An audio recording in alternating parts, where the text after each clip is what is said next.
안녕하세요. 4학년 1학기 국어 7단원 사전은 내 친구 여러가지 사전에서 낱말의 뜻 찾기 교과서는 206쪽부터 함께 살펴보겠습니다. 1번 어떤 종류의 사전이 있는지 알아보겠습니다. 자, 어떤 종류의 사전이 있는지 그림을 같이 볼게요. 첫 번째는 종이책으로 된 그런 사전이 되겠습니다. 자, 두 번째 사진은 뭘까요? 그렇죠. 인터넷 사전도 있어요. 우리가 인터넷에서 이렇게 원하는 단어를 검색해서 찾을 수가 있습니다. 자, 세 번째는요. 백과사전입니다. 여기는 어린이 백과사전이 있네요. 자, 마지막 사전은 어떤 건가요? 그렇죠. 속담에 관련된 사전이에요. 속담사전 이렇게 되겠죠? 이렇게 다양한 사전이 있다는 것을 우리가 알 수가 있습니다. 다음 2번. 한 가지 사전을 정해서 그 사전을 살펴보도록 하겠습니다. 사전의 종류, 그리고 특징, 마지막으로 쓰임과 좋은 점을 정리하면 되겠습니다. 자, 여러분들은 어떤 사전을 보고 싶나요? 선생님은요, 속담 사전으로 한번 정해봤습니다. 자, 속담 사전에는 특징이 있어요. 어떤 특징이 있냐면요, 여러 가지 속담의 뜻과 그리고 쓰임을 자세하게 설명해주는 그런 특징이 있습니다. 자, 좋은 점 뭘까요? 그렇죠. 책을 읽다가 모르는 속담을 보았을 때나 글을 쓰다가 효과적으로 표현하고 싶을 때 우리가 속담을 찾아서 쓸 수가 있겠습니다. 자, 이런 식으로 여러분들이 사전의 종류, 특징, 그리고 쓰임과 좋은 점을 정리하면 되겠습니다. 자, 그 다음에 3번 살펴본 내용을 친구들 앞에서 발표해 보라고 하는데요. 여러분이 기회 있을 때 발표하면 되겠습니다. 다음 2번 여러 가지 사전에서 낱말의 뜻을 찾으면서 화성 탐사의 현재와 미래를 읽어보겠습니다. 화성 탐사의 현재와 미래. 화성은 중세 이전에도 하늘을 관측하던 과학자들에게 매우 중요한 천체였다. 화성은 밝게 빛나는 붉은 별이기에 많은 사람이 관심을 가졌다. 1976년 미국의 바이킹 우주선이 화성에 착륙해 표면의 모습을 지구에 알려주었다. 화성의 표면은 삭막하지만 군데군데 강줄기가 마른 것처럼 보이는 곳도 있었고 북극에는 두꺼운 얼음처럼 하얗게 보이는 부분도 있었다. 자, 지금 보이는 것이 바로 화성이 되겠습니다. 그 뒤 1997년에 미국의 화성 탐사선 마스 글로벌 서베이어는 화성의 궤도에 진입해 화성 표면의 모습을 상세하게 사진으로 찍어 지구로 보내주었다. 이 사진에는 높이 솟은 고원지대도 있고 길게 뻗은 좁은 협곡도 있었다. 또 태양계 행성 가운데 가장 거대한 화산 지형도 있었다. 같은 해 마스 패스파인더는 화성 표면에 착륙해 강줄기처럼 보이는 부분에서 화성 암석을 조사했다. 그 결과 화성에서 강물의 침식과 퇴적 작용이 있었음을 확인했다. 이러한 것은 아주 오래전에 화성 표면에 물이 흘렀다는 증거이다. 자, 지금 보면 이 사진은 화성의 표면을 나타낸 사진입니다. 신기하게 생겼네요. 화성에 물이 있는지는 과학자들은 물론 일반인들도 관심이 많다. 물이 있다는 것은 화성인 또는 외계인까지는 아니더라도 생명체가 있을 수 있다는 것을 뜻하기 때문이다.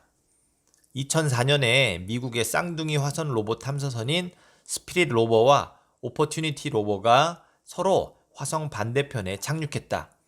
이들 탐사선은 물의 영향을 받은 암석을 발견했다. 이 암석들은 물속과 물 밖의 환경이 번갈아 바뀌는 곳에서 만들어진 것이다. 이것은 화성 표면에서 오랜 시간에 걸쳐 물이 있다가 증발하는 과정이 반복되었다는 것을 알려준다. 미국의 화성 탐사선인 큐리오시티는 2012년에 화성의 적도 부근에 착륙했다. 이 탐사선은 화성 표면 바로 아래에 있는 얼음을 발견했다. 자, 지금 보이는 것이 바로 큐리오시티 모습입니다. 미국은 2030년까지 사람들이 화성을 여행할 수 있도록 준비를 하고 있다. 큐리오시티는 이 연구 과제의 준비 단계로서 화성에서 사람들이 사는 데에 필요한 정보를 모으고 있다. 미국은 현재 화성 여행을 위해 마스 2020 로버를 준비하고 있으며 이 탐사선은 화성에서 사람이 살아가는 데 필요한 산소와 자원을 조사할 예정이다. 이렇게 글을 다 읽어봤습니다. 이제 문제 3번 보겠습니다. 화성 탐사의 현재와 미래를 읽고 물음에 답해 보도록 할게요. 자, 문제 1번. 오래전에 화성 표면에 물이 흘렀다는 것을 알 수 있는 증거는 무엇일까요? 그렇죠. 바로 화성에서 강물의 침식과 퇴적 작용이 있었음을 보여주는 화성 암석이 있습니다. 바로 이것이 증거가 되겠죠. 다음 문제 2번입니다. 물의 영향을 받은 암석의 발견으로 무엇을 알 수 있나요? 자, 어떤 것을 알 수가 있었나요? 네, 맞아요. 바로 화성 표면에는 오랜 시간에 걸쳐서 물이 있다가 증발하는 과정이 반복되었음을 알 수가 있습니다. 자, 좋습니다. 3번 볼게요. 자, 큐리오시티는 화성에서 어떤 정보를 모으고 있나요? 자, 무엇을 모으고 있죠? 맞습니다. 화성에서 사람들이 사는 데 필요한 정보를 모으고 있습니다. 자, 이렇게 1, 2, 3번 정리해 놓기 바랍니다. 다음 4번입니다. 화성 탐사의 현재와 미래에서 뜻을 잘 모르는 낱말을 찾아 써보겠습니다. 굉장히 어려운 낱말이 많이 나와요. 여러분이 한번 적어보기 바랍니다. 자, 이런 것들이 있겠죠? 관측, 태양계, 퇴적, 천체, 협곡, 궤도 등등 아주 어려운 낱말들이 많이 나오는 것 같아요. 자, 낱말을 한번 찾아서 써보기 바랍니다. 네, 이제 5번에서는 조금 전에 봤던 뜻을 잘 모르는 낱말을 여러 사전에서 우리가 찾아서 그 뜻을 써보도록 하겠습니다. 자, 먼저 관측입니다. 자, 국어 사전에서 찾았고요. 낱말의 뜻은요, 육안이나 기계로 자연현상, 특히 천체나 기상의 상태, 추위, 변화 따위를 관찰하여 측정하는 일. 자, 이게 바로 관측의 뜻입니다. 자, 두 번째, 태양계입니다. 이번에는 백과사전에서 찾아볼 거예요. 자, 뜻이 뭘까요? 한번 읽어볼게요. 항성인 태양과 8개의 행성과 약 160개의 위성, 수많은 소행성, 해성, 유성과 운석, 옅은 구름을 이루고 있는 행성 간 물질 등으로 이루어졌다. 자, 이게 바로 태양계에 대한 설명이 되겠습니다. 자, 나머지는 여러분이 한번 써볼게요. 자, 이런 게 있을 수 있겠죠?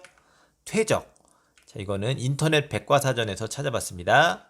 자갈, 모래 따위가 물, 바람에 의해 운반되어서 쌓이는 현상. 자, 이렇게 정리할 수가 있겠습니다. 다음은 협곡입니다. 자, 백과사전에서 찾아봤어요. 단단한 암석이 수직에 가까운 절벽으로 깎여 형성된 좁고 깊은 계곡의 하나. 자, 이렇게 정리해봤고요. 궤도. 자, 궤도는 뭐죠? 국어사전에서 한번 찾아보겠습니다. 행성, 해성, 인공위성 따위가 중력의 영향을 받아 다른 천체의 둘레를 돌면서 그리는 곡선의 길. 자, 이렇게 어려운 낱말의 뜻도 좀 어렵네요. 한번 찾아봤습니다. 다음 6번입니다. 낱말의 뜻을 찾기 위해 어떤 방법으로 사전을 이용했는지 친구들과 이야기해 보겠습니다. 자, 왼쪽 친구는 스마트폰으로 인터넷 사전을 이용했어. 이렇게 말하고 있고요. 자, 가운데 이 친구는요. 자, 컴퓨터에 있는 사전을 이용했습니다. 자, 컴퓨터에도 사전이 있죠? 자, 가장 오른쪽 친구는 비어져 있는데요. 여러분이 한번 써봅시다. 그렇죠. 이 친구는 도서관에서 국어 사전을 빌려와서 사전을 이용했네요. 자, 이렇게 정리하면 되겠습니다. 네, 오늘의 학습은 여기까지 하도록 하겠습니다. 여러분, 긴 시간 동안 학습하냐고 수고 많았습니다. 감사합니다.